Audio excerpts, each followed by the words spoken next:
Le journal Juliette Camdet.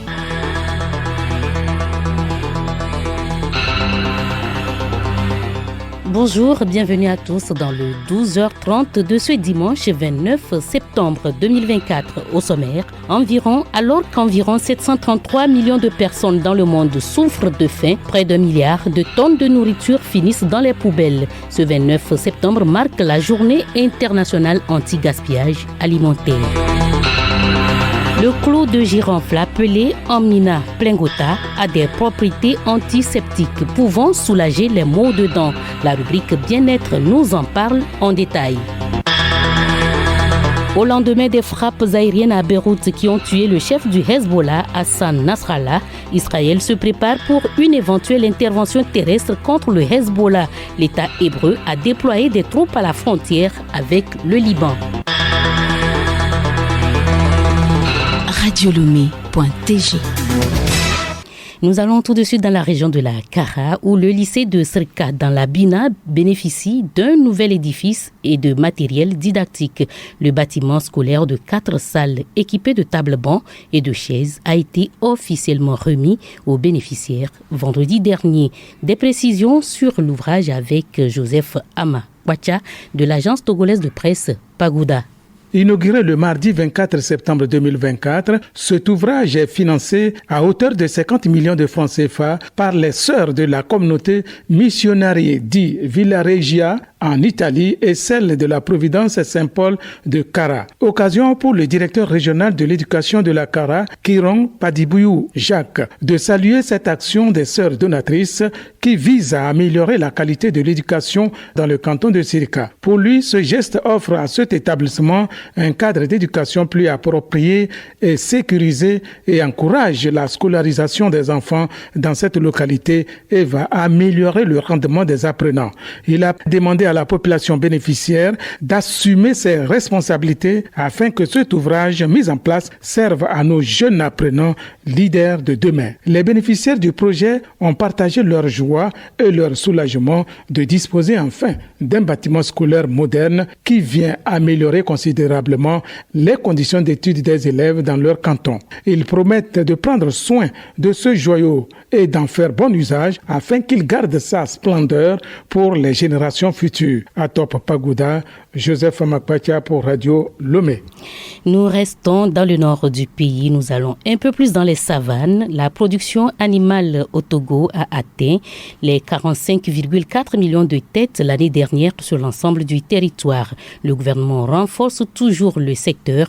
Il a été lancé la semaine qui s'achève dans la région des savanes, bien entendu, une campagne de vaccination des petits ruminants. Cette campagne vise à protéger le bétail. Pour comprendre le bien fondé de cette campagne de vaccination, nous recevons Dr Mabalo Kossi, président de l'Ordre national des médecins vétérinaires du Togo. Ce sera en fin d'édition dans la rubrique Invité de la rédaction.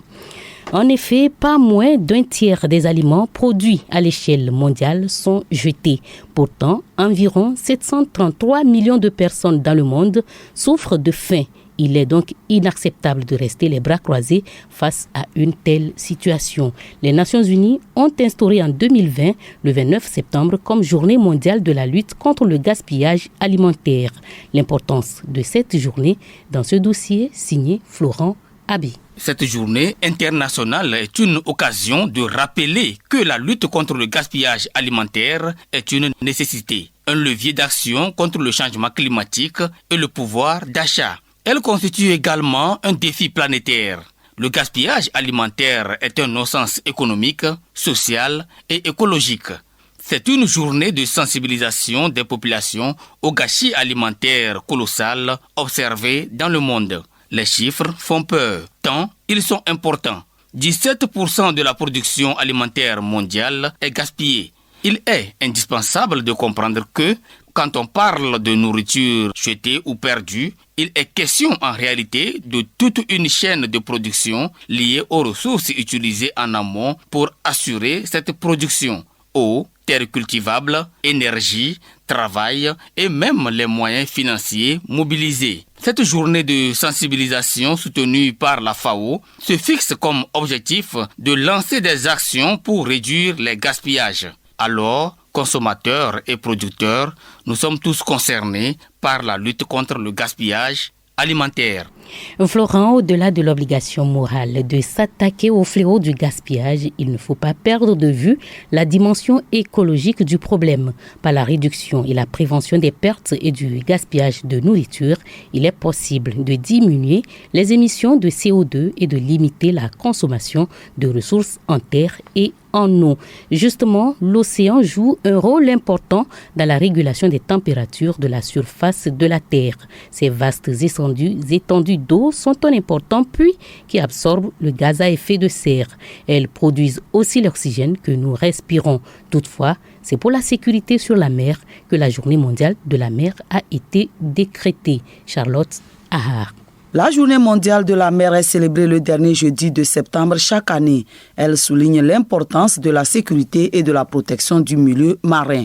Le thème cette année est « Naviguer vers l'avenir, la sécurité avant tout ». Par cette exhortation, il est question d'envisager la sécurité de la mer à une époque marquée par d'importantes transformations et de nouveaux risques. L'environnement est changeant, qu'il s'agisse de nouveaux combustibles écologiques utilisés par les gens de mer, de la protection des passagers des navires de croisière, de la réglementation des navires autonomes gérés par l'intelligence artificielle ou encore de la garantie de la cybersécurité dans un monde numérique. À cela s'ajoutent les marées hautes qui menacent les populations du littoral.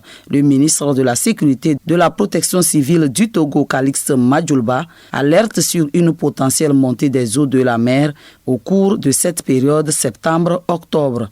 Il est conseillé plus de vigilance et de prudence sur la côte togolaise. La célébration de la Journée mondiale de la mer marque cette année le 50e anniversaire de la Convention internationale pour la sauvegarde de la vie humaine en mer. Elle avait été adoptée pour la toute première fois à la suite de la catastrophe du Titanic.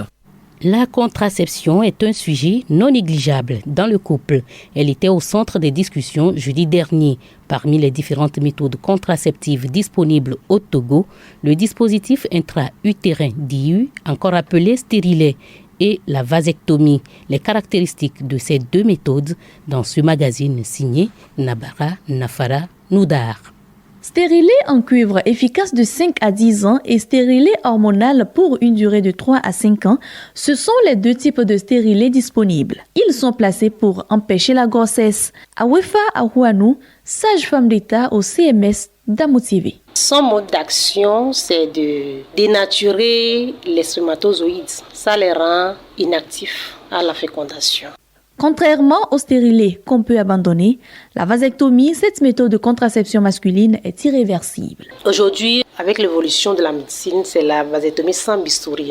C'est-à-dire la personne est éveillée, le monsieur est éveillé et puis on pratique un acte juste au niveau du canal déférent. Pratiquer la vasectomie répond à un certain nombre de critères. Le nombre d'enfants, ça est supérieur à 3. Il y a un papier à signer. On redonne le rendez-vous. On ne revient plus en arrière pour dire que nous avons perdu 2 enfants parmi nos enfants. On souhaite refaire. C'est un acte vraiment médico-légal. Cependant, l'avis de son conjoint ou de sa conjointe est-il important dans le choix d'une méthode contraceptive?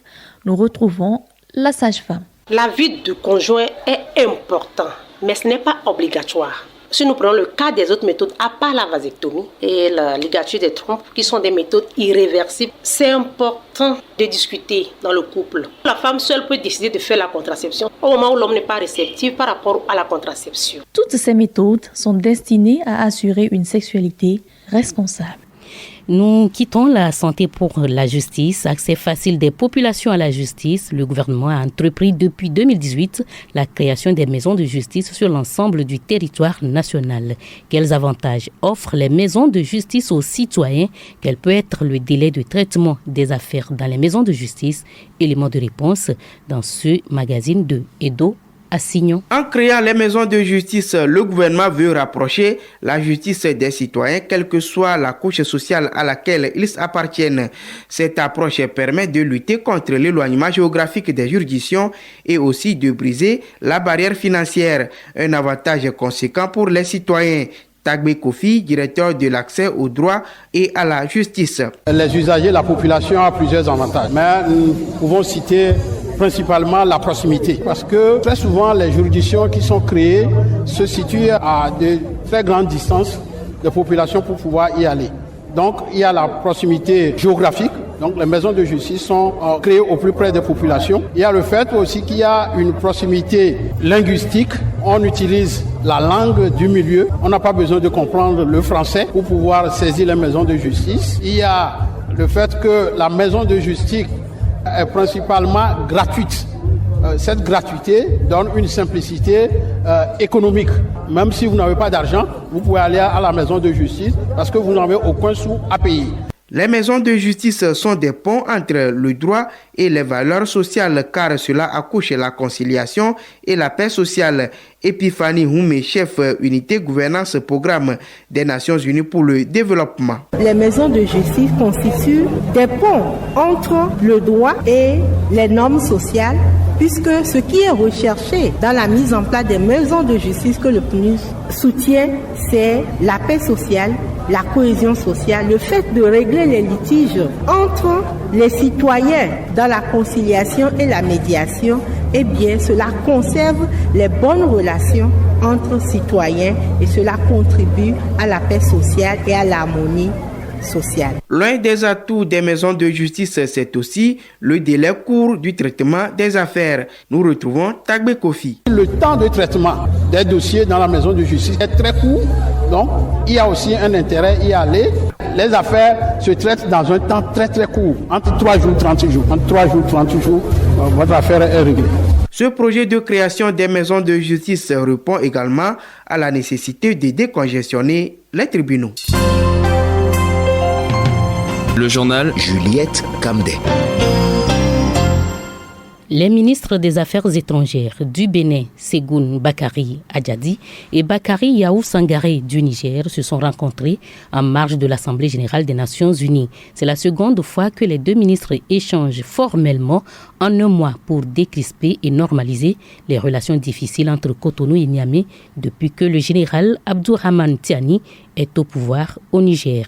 La rencontre élargie à quelques collaborateurs a duré un peu moins d'une heure. Les deux pays travaillent sur des projets de rencontre entre les états-majors des deux pays ou entre les deux ministres des Affaires étrangères. La Guinée équatoriale et la Russie mettent sur scène leur rapprochement alors que la grande messe diplomatique annuelle continue à l'Assemblée générale des Nations unies à New York. Le président russe Vladimir Poutine suit son propre agenda à Moscou et il a gardé en fin de semaine un créneau pour le plus ancien des chefs d'État africains, puisqu'il a reçu jeudi l'équato-guinéen Teodoro Obiang Nguema au pouvoir depuis 45 ans. Les deux pays mettent en scène leur rapprochement depuis plusieurs mois, à tel point que la Guinée équatoriale souhaiterait organiser le sommet Russie-Afrique de 2026. Les autorités rwandaises ont annoncé hier 6 morts du virus de Marburg. Les victimes et les personnes infectées toujours en traitement sont principalement des professionnels de santé. Le virus de Marburg est une fièvre hémorragique similaire à Ebola. Très mortel, il se transmet par le sang et les fluides corporels et frappe plusieurs organes à la fois. Il tient son nom de la ville allemande où il a pour la première fois été identifié en 1967 dans un laboratoire où des employés avaient été en contact avec des singes infectés venus d'Ouganda. Il a depuis touché plusieurs pays africains, dont la République démocratique du Congo en 2023. Le directeur de l'Organisation mondiale de la santé, OMS, Dr Tedros Adhanom Ghebreyesus, a promis que l'OMS soutiendrait le Rwanda. Israël déploie ses troupes à la frontière avec le Liban en vue d'une éventuelle intervention terrestre contre le Hezbollah au lendemain des frappes aériennes à Beyrouth qui ont tué le chef du Hezbollah, Hassan Nasrallah. Ce nouveau mouvement de troupes donne forme aux récentes déclarations de l'armée israélienne qui s'apprête pour une éventuelle opération terrestre au Liban. Les bombardements aériens d'Israël se poursuivent pendant ce temps sur Beyrouth. Le ministère de la Santé a fait état d'au moins 33 personnes tuées au Liban hier. Le clou de girofle appelé plingota est une épice qui possède également des vertus pour la santé. Il favorise la digestion et lutte contre les infections dentaires. Justement, comment l'utiliser dans le cadre d'une infection dentaire? La réponse est dans la rubrique Bien-être de ce dimanche. C'est avec Angèle Routondi. Grâce à ses propriétés antiseptiques et désinfectantes, le clou de girofle permet de soulager les maux de dents en général et plus spécifiquement en cas de carie. Ainsi, pour soulager le mal de dents et les gencives douloureuses, écrasez légèrement un clou de girofle et le placez à l'endroit où ça fait mal. Cette petite recette permet de calmer la douleur en attendant de consulter. En cas de douleur dentaire aiguë, mâchez un clou de girofle durant quelques minutes en attendant de consulter. Pour une hygiène buccale régulière, fabriquez votre propre bain de bouche à base de clou de girofle. Portez l'équivalent d'une tasse d'eau à frémissement et retirez du feu. Ajoutez 5 à 6 clous de girofle et laissez infuser pendant que le mélange refroidit. Retirez les clous de girofle, filtrez et utilisez comme bain de bouche. En plus d'assainir la cavité buccale, cette préparation rafraîchit la laine.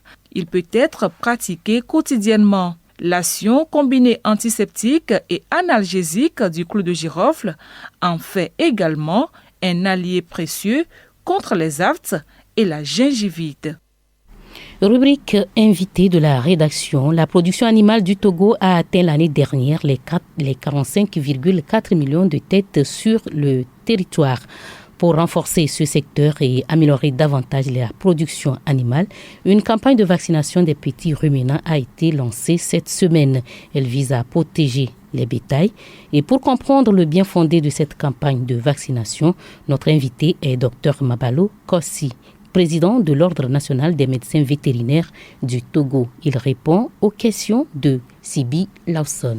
Docteur Mabalo Kossi, la campagne de vaccination des petits ruminants a été lancée dans le nord du Togo. Docteur, dites-nous, quand on parle de petits ruminants, de quel animal s'agit-il? Les ruminants sont des animaux qui ont plusieurs estomacs et de façon générale prennent du fourrage. Et une fois que l'aliment est au niveau du rumen qu'on appelle la panse, après ces animaux les font remonter au niveau de la bouche, ils les mâchent et imbibés de salive et ils les avalent. La rumination est une activité physiologique très importante et les animaux qui ruminent, cela témoigne d'un bon signe de santé de ces animaux. Et généralement, on a l'habitude de dire que la rumination est le miroir de la santé des ruminants. On distingue plusieurs types de ruminants. Il y a les grands ruminants, ce sont les bovins, les girafes, les cervidés, ce sont les antilopes. Et quand on parle de petits ruminants, généralement, ce sont les moutons et les chèvres, de façon générale, parce qu'ils sont de petite taille. Docteur, pourquoi vacciner ces animaux et contre quelles maladies? Nous devons vacciner ces animaux pour les protéger contre des maladies. Il existe des maladies virales qu'on n'arrive pas à traiter et qui ont un impact économique sur la production. Et généralement, c'est contre la peste des petits ruminants. Il est très fortement conseillé de protéger ces animaux en les vaccinant contre la peste des petits ruminants. Également, il existe d'autres maladies contre lesquelles on vaccine. Généralement, c'est contre les entérotoxémies qui sont causées de façon générale par les clostridiums qui tuent les animaux. Il faut dire que ces maladies sont des maladies spécifiques aux ruminants et que ce ne sont pas, quand on prend la peste des petits ruminants, ce n'est pas une zoonose, ce n'est pas une maladie qui peut passer de l'animal à l'homme. Donc c'est juste pour protéger le troupeau contre la maladie qu'on vaccine. Et comme aujourd'hui il y a même une recommandation de l'Organisation mondiale de la santé animale qui a fixé des objectifs comme quoi jusqu'en 2030 cette maladie doit être éradiquée. Et on ne peut atteindre cet objectif que par la vaccination. Donc la peste des petits ruminants n'est pas une zoonose, ce n'est pas une maladie qui peut passer de l'animal à l'homme, mais c'est une maladie qui a un fort impact économique et une fois qu'il rentre dans le troupeau, il va tuer énormément les chèvres et les moutons parce qu'il n'y a pas un traitement, c'est une maladie virale. Donc, il est vraiment souhaitable et recommandé à la population de vacciner les petits ruminants contre surtout la peste des petits ruminants. C'est très important.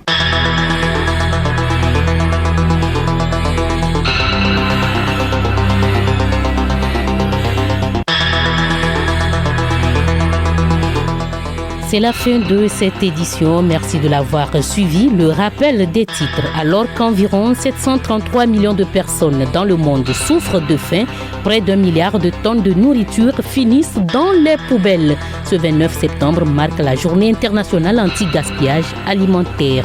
Le clou de girofle appelé Amina plingota a des propriétés antiseptiques pouvant soulager les maux de dents. La rubrique bien-être nous a donc édifié sur comment l'utiliser. Au lendemain des frappes aériennes à Beyrouth qui ont tué le chef du Hezbollah, Hassan Nasrallah, Israël se prépare pour une éventuelle intervention terrestre contre le Hezbollah. L'État hébreu a déployé des troupes à la frontière avec le Liban. Bon appétit si vous êtes à table.